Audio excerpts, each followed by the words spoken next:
Our theme, as you know, is powered by purpose. And so my responsibility is to introduce us to and to kind of draw us into this incredible topic. And as I was preparing, I couldn't help but think about something that one of my best friends and my mentor, Charlie Renfro, taught me when I was very, very young. He said, Andy, always remember that there are two immutable laws in life. And the two immutable laws in life are this, that everybody has got to eat and live indoors. Everybody's got to eat and live indoors. I don't see anybody writing that down. Everybody's got to eat and live indoors. Now, this is important as it relates to our topic because our topic is purpose. And until you are eating and living indoors, you do not have time or the margin to think about purpose, which means there are people in the world today that purpose is the least of their worries. It is the last thing on their mind. But if you're a part of this gathering, either in the room or gathered with us at a host site, you're a person that has probably moved beyond eating and living indoors, but we're going to come back to that in just a few minutes. You're a person who has the margin and perhaps the education and the life experience to ask the bigger questions, the why questions, the purpose questions. And although I know this, not all of us are all that interested in purpose, either because of you're just too busy doing other stuff, you've never been introduced to anything that kind of jazzed you up around the idea of purpose, perhaps because of where you are in your career. Again, you say, Andy, that's great. I'm sure for some people they have time for that, but not for me. But here's what I think all know if we stop and think about it for just a few minutes. At some point in all of our lives, all of us will be interested in the topic of purpose. And here's why I say that.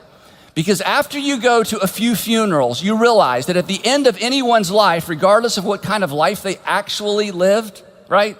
Regardless of what kind of life they actually lived, somebody at their funeral service is going to look for something to say that's meaningful. We're going to come back to that word in just a minute. That we try to mine out of every single life something that's purposeful. And the reason is this: it is in you and it is in me. It's unavoidable. It's in you and it's in me to want to make some sort of difference or to want to find some meaning in life, which is a link to our topic, purpose. The other reason I say that is this.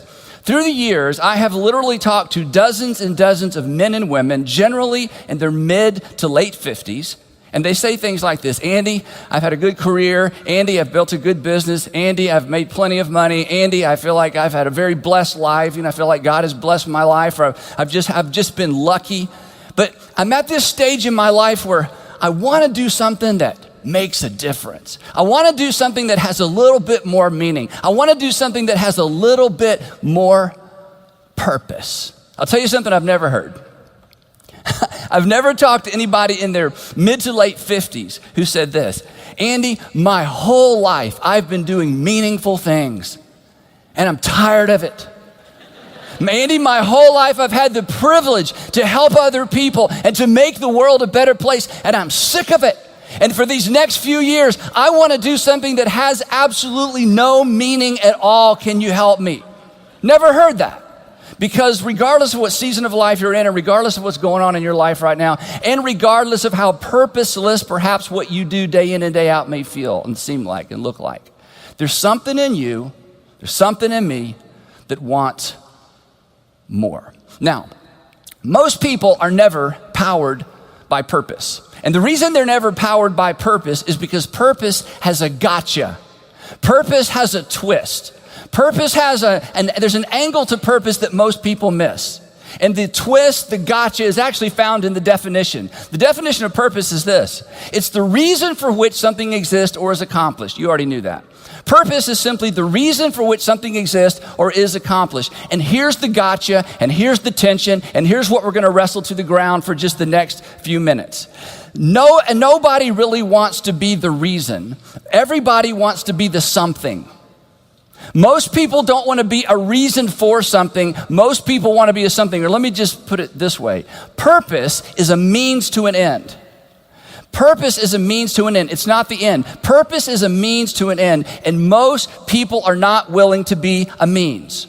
Most people want to be the end. Most people insist on being the end.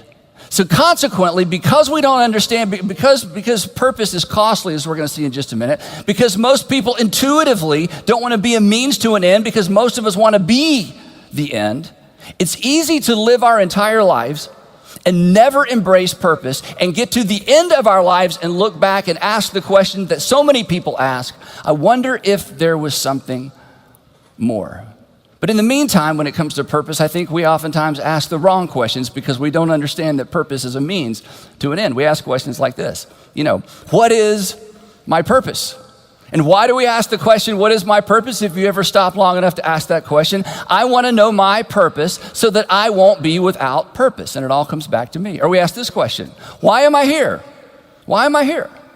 I want to know why I'm here so I'll know why I'm here so that when I'm not here, people will know that I had been there. Why am I here? The reason I want to know why I'm here, I want to know why I'm here so that when I'm not here, people will know that I was there. And once again, it comes back to me because it is not intuitive. And I don't think it's natural for anybody to want to be a means to an end, but until you are willing to be a means to an end, you will never, ever, ever, in your company, in your organization, in your department, in your division, or even in your personal life, to ever be a person who's powered and empowered by purpose. The starting point for the discovery of purpose is not, what am I here for? Perhaps the starting point for purpose is this question, who am I here for? Or when you think about your organization or your franchise, or your division or your startup, who are we here for? Because if you don't hear anything else that I say for the next few minutes, I want you to hear this, that purpose is always found. Purpose is always found just across the border from what's in it for me. To be empowered by purpose, you must be willing in some capacity to be a means to an end that is not you. It means saying no to you so you can say yes to something that's bigger and broader than you. Which means, as you've already discovered, that purpose has a price. And this is why so many people live their entire lives and never embrace any sense of purpose. I'll tell you somebody who understands this, is Larry Merlo. Larry Merlo is currently the president and the CEO of CVS Pharmacies. I'm sure we have some CVS Pharmacy fans in the house, or you're watching, those of us that use CVS Pharmacy. It's my choice of pharmacy, just saying. Anyway, he understands this because years ago, CVS found itself in a wrestling match internally over profit and purpose. And in 2014, you may know this, in 2014, CVS became the very first major pharmacy chain in America to stop selling cigarettes and to stop selling tobacco-related products. Now, this was not a casual decision, because even in the decision-making process, the company and Larry in particular knew that this was not going to cost CVS millions of dollars. But even initially, this would cost CVS billions of dollars. And here's what he said. I love this quote. He said, put simply, the sale of tobacco products is inconsistent with our purpose. The sale of tobacco products is inconsistent with our purpose. And CVS had a very tightly designed purpose statement, which was simply helping people, and I love this, helping people on their path to better health. Helping people on their path to better health. So we're trying to help people on their path to better health. That's a great purpose statement. At the same time, we are selling products that undermine people's personal health. And there was a tension between profit and purpose. And under his leadership, CVS decided to go with purpose over profit, but it was costly. It cost them billions of dollars because purpose has a price. So, while all of us admire purposeful people, right? And while most of us even admire purposeful companies, most of us will be tempted to sit on the sidelines because the price is too high. The other thing you need to understand about purpose, and this is going to be illustrated throughout our day together, is that purpose is actually a path to meaning. And let me explain this for just a minute. You see, because purpose requires us to be a means to an end, think with me, because purpose requires us to be a means to an end, then the only way to have meaning in life is to be a means to an end, which is how you embrace purpose. So that once you embrace the idea of being empowered by purpose, you become a means to an end, and that is how you find meaning That is what meaning actually means. Meaning means that you become a means. So whenever you hear people ask this question, and perhaps you've asked this question, isn't there more to this life? Isn't there more to this life? There's got to be more to this life. You've thought that. You felt that. You've laid in bed at night in the dark thinking, there's got to be more to this life. Do you know what you're actually saying? Do you know what the people who say that are actually saying? They're saying this: there's got to be more to this life than me. Because there is no meaning if you're not willing to move beyond me. And meaning is the path. Meaning is a pathway. I think it's the pathway to purpose. But in order to get there, you have to become a means to an end. That's what meaning actually means. You know this. Those who devote themselves to themselves will ultimately have nothing but themselves to show for themselves. Isn't that true? Those who devote themselves to themselves will ultimately have nothing but themselves to show for themselves. You've met people like this. And because of what I do for a living, I've been to too many funerals where we had to think really long and hard. Where we've had to work really long and hard with families saying, you got to give me something. You're not giving me anything. What can I say about your grandfather? What can I say about your aunt? You got to give me something. Because a person that lives for themselves, regardless of what they accomplish and what they own, at the end of the day, those who devote themselves to themselves will ultimately have nothing but themselves to show for themselves. And this is true of your division and your company as well. I tell the folks in my church all the time that your glory is too small a thing for you to live for. And when you live for your glory, when you live for yourself, you get smaller and smaller and smaller and smaller. And you know this. You were made for more. You were actually designed with purpose in mind. And that's why you admire it. And that's why when you hear some of the stories you're going to hear today, and when you meet some of the people that you're going to meet today, you're going to be inspired. And as you're being inspired, you need to ask yourself this question: why is this so inspiring?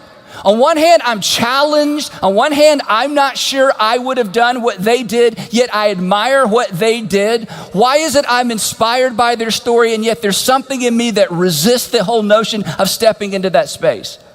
Why is it that if you were on the board of CVS, or if you were part of the team that was making that decision, and you realize this is going to cost us, and this is going to cost stockholders, and this is going to cost us ultimately billions of dollars, and as you wrestled with that tension, while we admire CVS, why is it there's something in us that resists stepping in to that space? That's why you're here. That's why we're going to spend an entire day talking about purpose. Because if you devote yourself to more than yourself, you will ultimately have more than yourself to show for yourself. And we've never met, we've never had a conversation, but I know this about you. At the end of your life, at the end of your career, when you sell your company, when they give you the gold watch, when you go home, when they take your fob with a smile on their face and you can't wait to give it to them anyway, right? When you get to that place, whether it's a transition to a different career, transition to a different company, whatever it is, this is what you're going to want to have as the story of your life. Those who devote themselves to more than themselves will ultimately have more than themselves to show for themselves. So, summing up real quick. Purpose is a means to an end. Purpose has a price. That's why people shy away. And purpose is a path, a pathway to meaning. Which means today we hope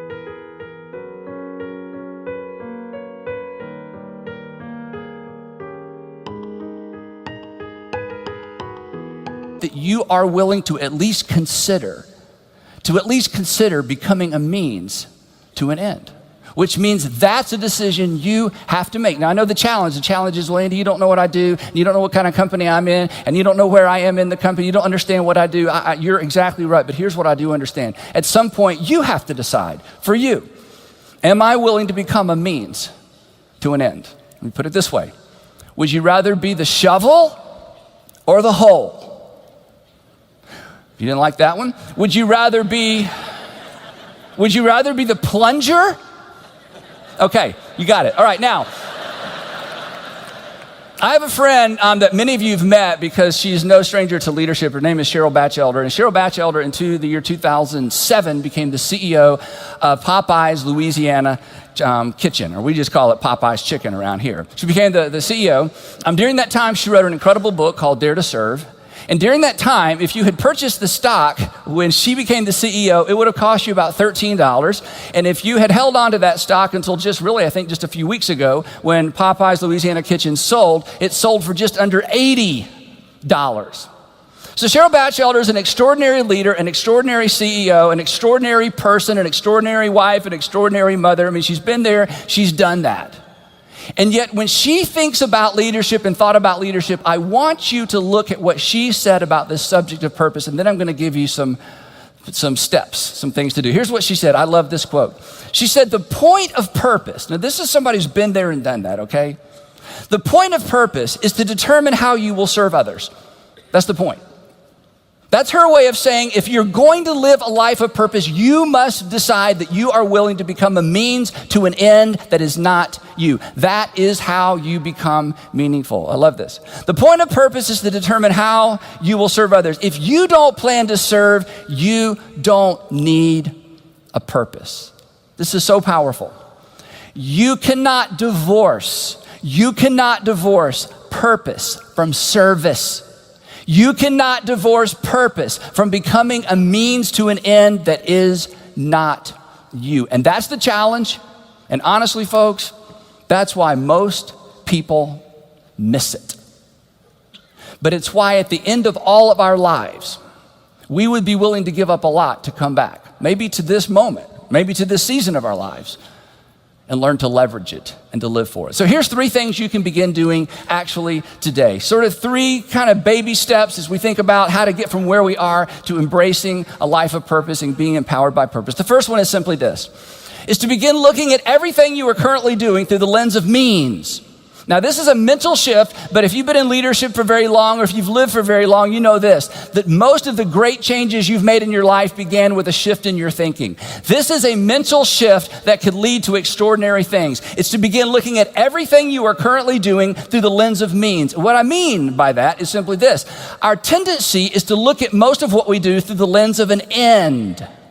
But since purpose is a means to an end, anytime you make an end a means, you have embraced purpose. Anytime you make what you normally consider an end a means to an end, you have embraced purpose. For example, you may be someone who says, well, Andy, I just have a dead-end job. Well, you got to remember what Charlie said. Everybody's got to eat and live indoors. So if your dead-end job allows you to eat and live indoors, your dead-end job is a means to an end, right? Well, Andy, I'm just paying the bills. Do you know what happens when you stop? Come on. You don't just teach school. You don't just manage budgets. You don't just do accounting. You don't just sell real estate. You don't just sell automobiles.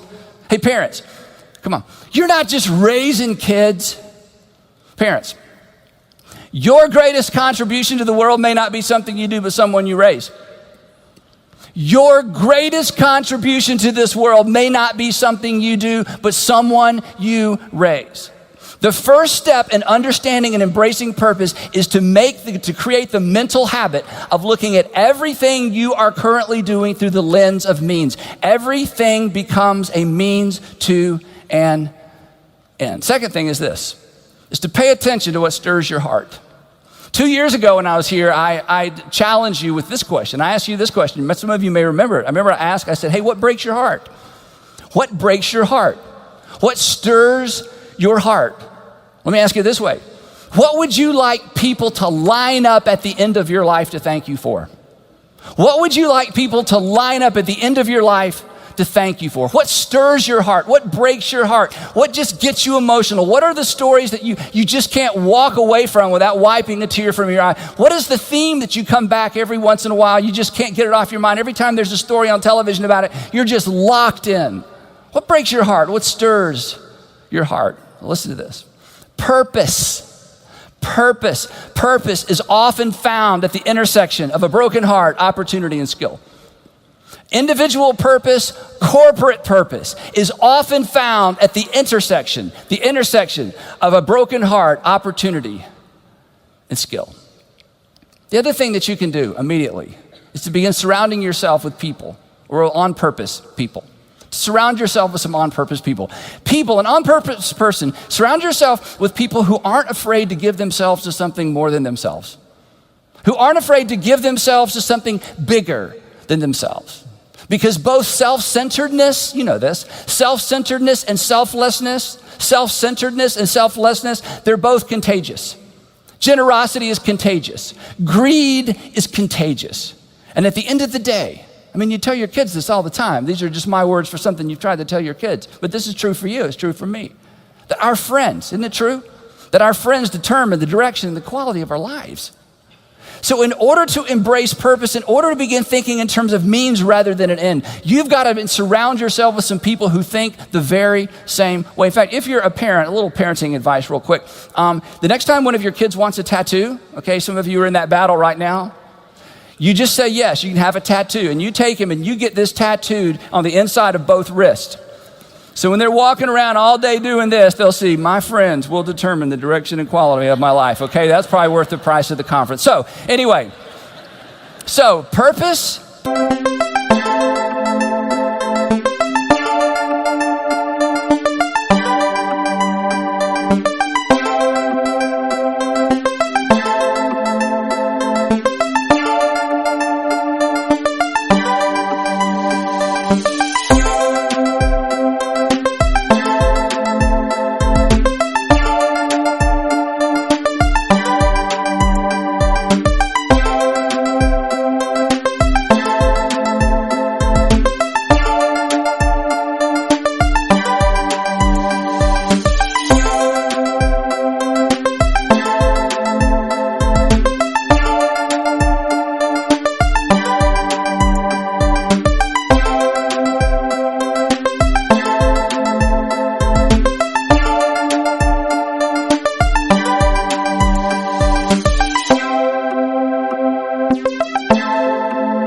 Purpose is a means to an end. Wrap it up. Purpose is a means to an end.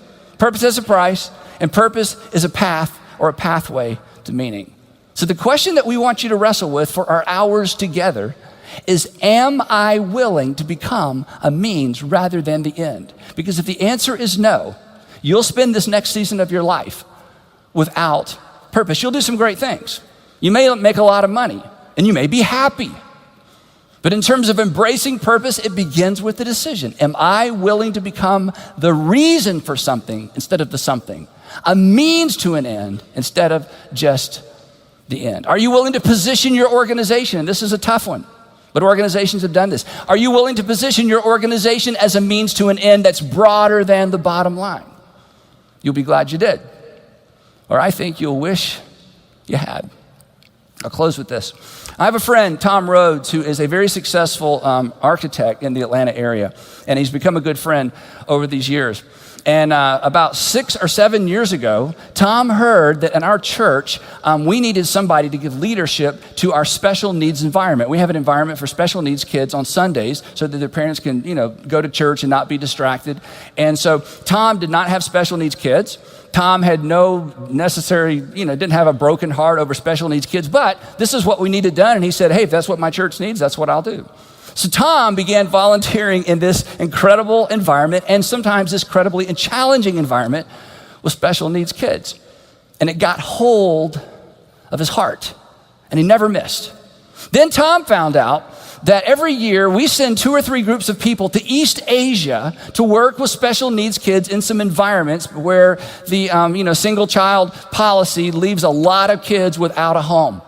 So we send groups of people all over, to the East Asia primarily to work with kids. So Tom took one of these trips, and a second, and a third. Now he's been on 5 of these trips. So we were interviewing Tom about this because he's such an extraordinary person, very successful in his career, and yet so passionate about this thing with special needs kids, even though his kids aren't special needs. And in this interview, he made a statement that I want to leave you with because I think this is the whole thing wrapped up in a single quote. Here's what he said. He said, it's difficult just to go back to a normal everyday Sunday once you've tasted purpose.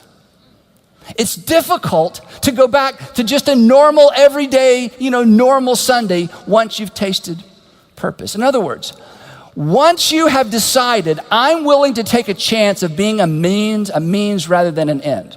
I'm willing to step into being a reason rather than the something. I'm willing to step into something that's bigger and grander than me, even though it will cost me something. Tom says, I believe, some of you know from personal experience, that once you step into that realm, there is no going back. It's difficult to go back to a normal everyday Sunday once you've tasted purpose. We hope that today we whet your appetite.